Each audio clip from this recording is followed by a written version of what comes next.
उनको पार्लियामेंट में बैसाखियों के सहारे आना पड़ेगा। उनको पार्लियामेंट में बैसाखियों के सहारे आना पड़ेगा। आप लोगों ने भी कहा था, एक एक का नाम अगर लेके बोलूं 450, किसी ने कहा 400। तो अंग्रेजी में एक कहावत है, you will have to eat the crow now, माने आपको कौवा खाना पड़ेगा।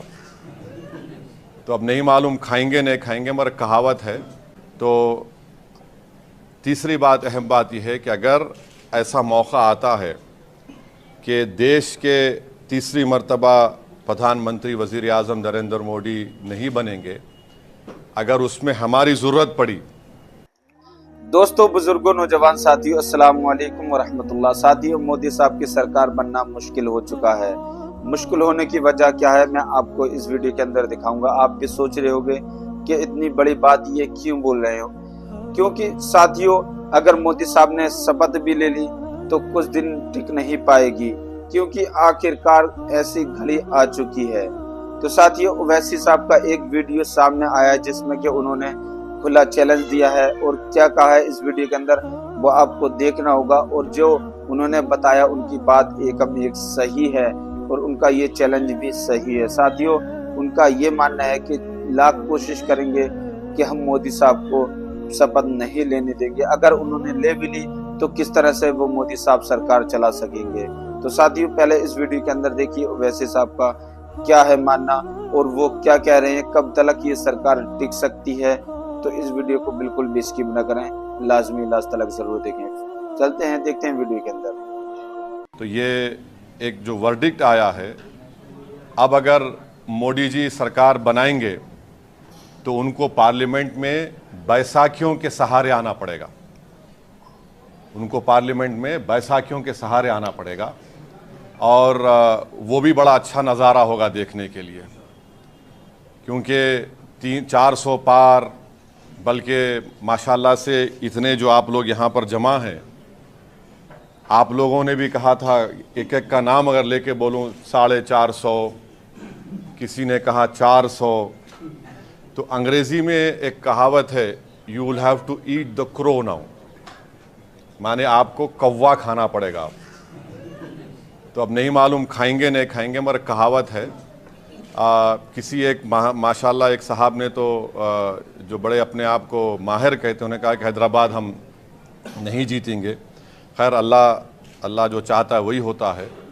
तो तीसरी बात, अहम बात यह है कि अगर ऐसा मौका आता है कि देश के तीसरी मर्तबा प्रधानमंत्री वज़ीर आज़म नरेंद्र मोदी नहीं बनेंगे, अगर उसमें हमारी ज़रूरत पड़ी तो हम यकीनन उसमें साथ देंगे, क्योंकि हमने एक पब्लिकली एक स्टैंड लिया है कि हम बीजेपी को रोकेंगे।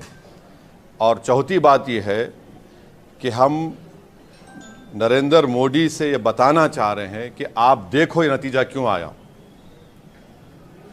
उनको सेल्फ इंट्रोस्पेक्शन करने की ज़रूरत है, और हम उम्मीद करते हैं कि पिछले 4 साल से जो लोग जेलों में सड़ रहे हैं उनकी फ़ौरन रिहाई अमल में लाई जाएगी क़ानूनी तरीक़े से। क्योंकि याद रखिए कि अगर आप कमज़ोर पे जुल्म करेंगे तो उस कमज़ोर की तकलीफ़ को ऊपर वाला सुनने वाला है।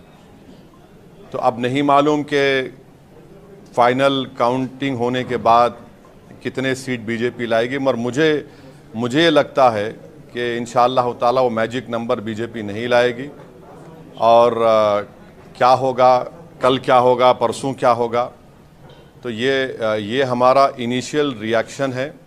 मैं आपके ज़रिए से रेवंत रेड्डी को मुबारकबाद देता हूँ कि उनकी पार्टी 8 लोकसभा सीट पर कामयाबी हासिल की, और महबूब नगर में भी हमने भी कोशिश की, कुछ 3000 वोट चिल्ला वोट से उनको कामयाबी नहीं मिली।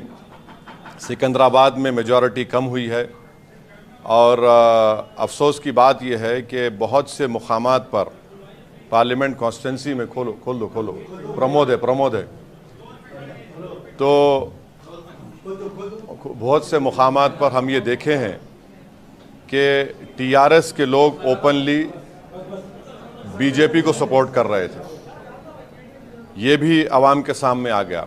ये क्यों किए मेरे को नहीं मालूम। ये एज अ पॉलिटिकल स्ट्रेटजी उनकी बहुत गलत स्ट्रेटजी थी। अब इसका क्या खमियाजा उनको अदा करना पड़ेगा वो जानते हैं, मगर ये बात फैक्ट है।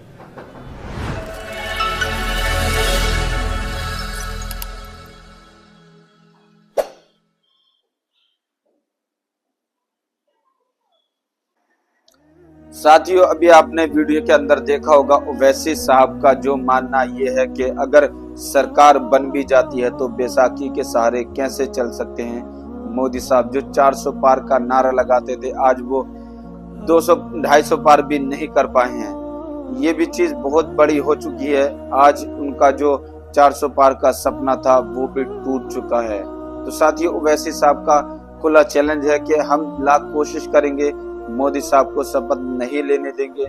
और हम यही चाहते हैं कि मोदी साहब तीसरी बार प्रधानमंत्री नहीं बने, कोई अच्छा कैंडिडेट आए जो हिंदुस्तान के लिए अच्छा करे। और उनका ये भी मानना है कि हम जो हिंदुस्तान के लिए अच्छा करेगा हम उसको समर्थन देंगे। तो ये भी उन्होंने बहुत बड़ी बात कह दी है। और जिस तरह से अगर मोदी साहब को ये देखकर लग रहा है कि उनकी मुश्किलें बढ़ चुकी हैं और वो क्या पूरे 5 साल सरकार चला सकेंगे या नहीं, ये भी देखना होगा। क्योंकि जो नीतीश कुमार हैं उनका कोई भी पता नहीं, वो कब पलटी मार जाएं, कब की सरकार को गिरा दें, कब वो नाराजगी अपनी जता दें। क्योंकि बिहार के लोग भी नाखुश हैं इस सरकार को लेकर। बिहार के लोग भी यही कह रहे हैं कि नीतीश कुमार से मांग कर रहे हैं कि आप पलटी मार दीजिए, हम नहीं चाहते कि तीसरी बार प्रधानमंत्री नरेंद्र मोदी बने।